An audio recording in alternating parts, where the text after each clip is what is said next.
This is how I would start trading now. After over 25 years of extensive experience in the financial markets, several world championship titles, and having mentored and trained well over 1,000 traders to find their own personal path as a trader, I can tell you one very important thing. The way most traders want to learn this profession is completely and fundamentally incorrect. What you need is, first, your own unique and personal trader avatar. You need to know exactly what kind of trading character you have. Second, the most effective strategy to be able to successfully implement your trader avatar correctly. And third, the ideal market environment that you need to trade performantly on the capital markets. I will explain these skills to you in detail today, but before we start, a question for you. Are you someone who makes decisions very quickly, or are you someone who has a more wait-and-see attitude and calmly selects what is happening right now? That is a very specific, important decision that you have to make beforehand. Depending on exactly what you answer, the specific entry into your trading will be very different. When you start out with trading, it is absolutely essential to know, first of all, which strategy suits you, how you tick, and what skills you need to bring to the table in order to really trade the market that should be assigned to you well. And that is exactly what institutional investors have always done when they scout for traders, for their hedge funds, for their trading firms, or whatever the case may be. Because they need different types of people for different types of strategies. That is how it works at large trading houses, and especially with high-performance institutional players. Let us take a look together at what I mean by that. Look, if you are someone in soccer, for example, who loves to charge forward aggressively, well, then as a trader, you will also be someone who likes to move forward very dynamically.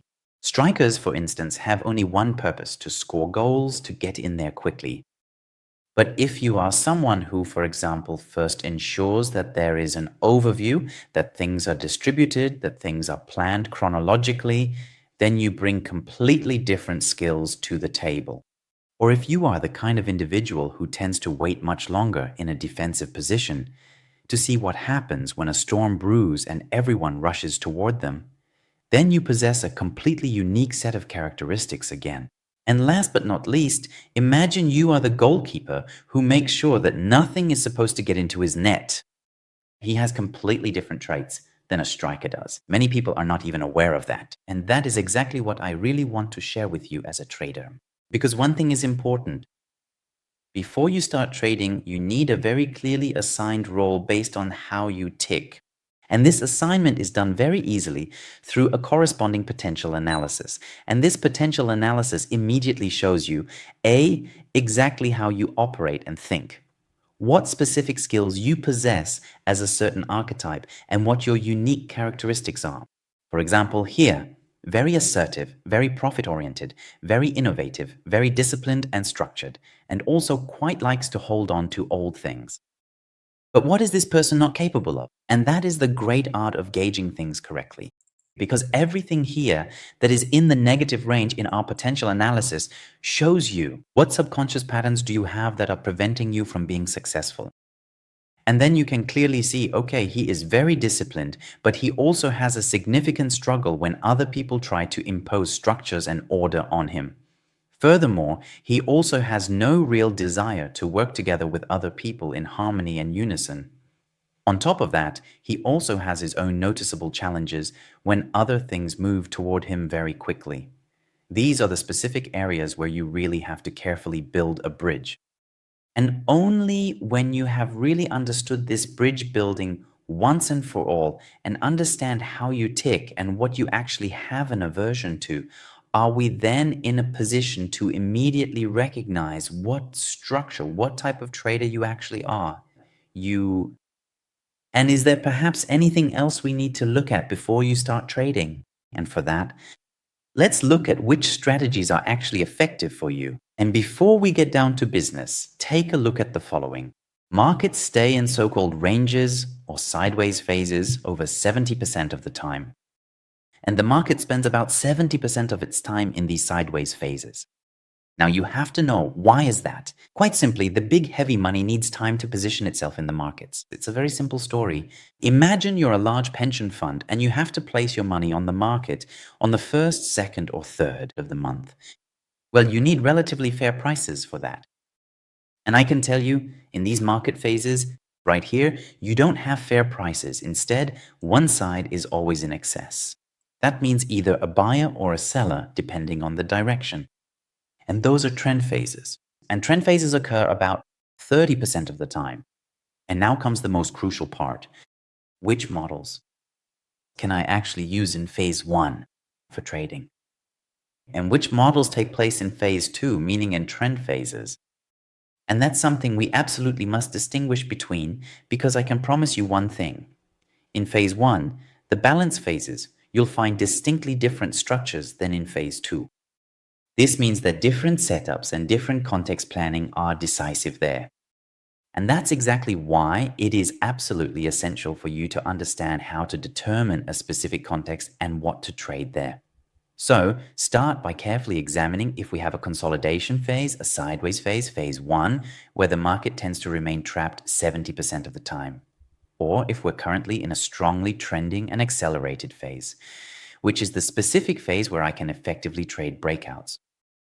Look, there are many setups that are constantly being touted as having super high success rates. Yes, they work precisely well in this market phase right here. And these setups simply fail to perform 70% of the time. So what actually proves to be effective during that time? During that specific time, the strategy of counter-trend trading is what really works. Essentially, that means you need setups here where the market says it is too expensive at the top and much too cheap at the bottom. Too expensive at the top and too cheap at the bottom, continuing this cycle until you suddenly get proof that the market is doing the exact opposite. And it's very important to localize that first. That means phase two is counter setups and phase one is breakout setups. And now you have to be able to localize, how can I actually plan all of this for myself? And for that, you need expert knowledge. And this expert knowledge can be broken down very simply by stopping saying, I'm looking at a candlestick, so the market opened here, then it was up here at some point, hung around here, was down here, and then it closed here. No, I'll take a much more detailed look into that, and this is exactly what I'm going to do. I'm looking at what volume of trades actually took place during this specific time period right here that I'm using. Let's assume this is one day. Then what I see is, all right, high volumes, no volumes, high volumes, and then no volumes. As we just saw, the market environment generally finds acceptance in areas where many significant trades have taken place. That means in the next step, I can specifically localize, okay, let's just assume this is my high volume market phase with large trades. And I'll just claim that this is our main area of interest for today. The market felt comfortable there because the big institutions could conduct their business in peace. Up here, the market didn't feel comfortable, and down here it didn't either. Why? Because the prices there simply weren't characterized by high acceptance. Very low volume means the market will first try to come back down here during these phases if it trades here because it wants to do business. But why does it want that? And that is the all-important question. If I now simply look at the trades that were handled in great detail within this specific market phase, both on the bid and on the ask, meaning on the buy and sell side, then I have a much more detailed set of information. And this information tells me exactly where the market made the largest volume of trades, namely right here. And when I see that, but also see, okay, the market made the largest trades here, but had the longest duration here, and also in total volume overall, perhaps made more trades, then that is a piece of information. And even if the overall picture looks negative, there's a high probability the market will see if it can aggregate more trades at these higher price levels, because there seems to have been a major player involved there. Furthermore, it tells me that up here is a so-called finished auction. That means that was the end of the line for the time being.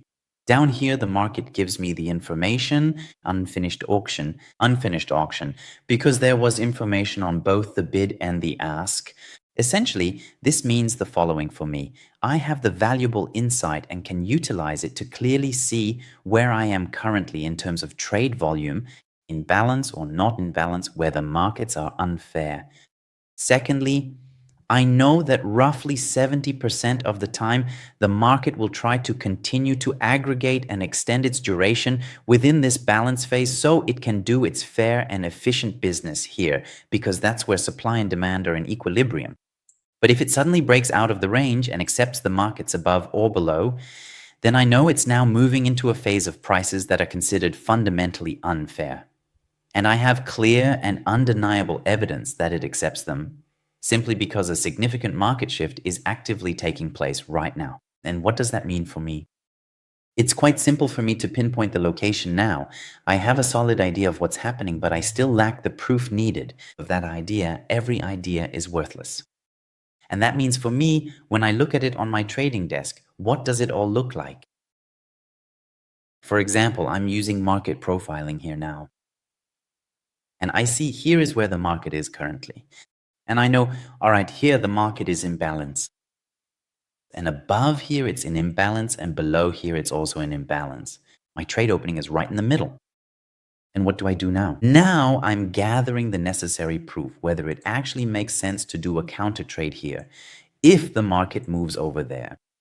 Now I'm looking at the volume here and I see, all right, acceptance is being formed up here. But what does it look like at the top? Do I have unfinished auctions there, or do I have finished auctions, meaning completed options? I transfer that to my chart and presto, I know immediately. The probability if it moves up there now, for example, is high for me at first, that it will move down here. What else do I have? It offers a clear plannable path forward, as I know it will likely trade through the balance. Now I can also, as I said, 70% of the time this game takes place. But now it could be that the market breaks below here and suddenly has acceptance. Then I can also take a closer look at this area and see if it demonstrates to me right then that liquidity is being played exactly as I need it for my setup. Therefore, I really need to know which specific market is currently most effective and profitable for my strategies. What do I mean by that? Markets have distinct sets of operational parameters. Markets have vastly different and unique ranges of fluctuation. Markets thus have their own specific and essential key figures. And if I'm someone who trades very dynamically, for example, then I know this market is great for me, this market is great for me, and then I know, for instance, this market is great for me. But if I'm the kind of person who prefers balance trading because they're very calm and composed, then I know this market is great for me. These markets are readily available to me, and this specific market is perfect for me. But why is that? Because these markets have specifications. And I know exactly which specific markets bring which particular specifications, so that the whole process is highly effective for me, ensuring that my unique trading character, along with the different strategies that perfectly suit me, can find its full application there. For you, this essentially means that you know which strategies are effective for your unique trading character. I was really wondering which specific strategies I could actually use for myself. And see which specific markets are the ones that will give me a positive expected value because they fit both A and B. And that's just incredibly and exceptionally valuable. Think about whether that could make the real difference in being able to establish your own strategies much better in the market over the very long term. I've really enjoyed being able to show you this approach, how we think, and how many large market participants think who recruit traders for their teams. And this is exactly the path you should think through very carefully. Enjoy it.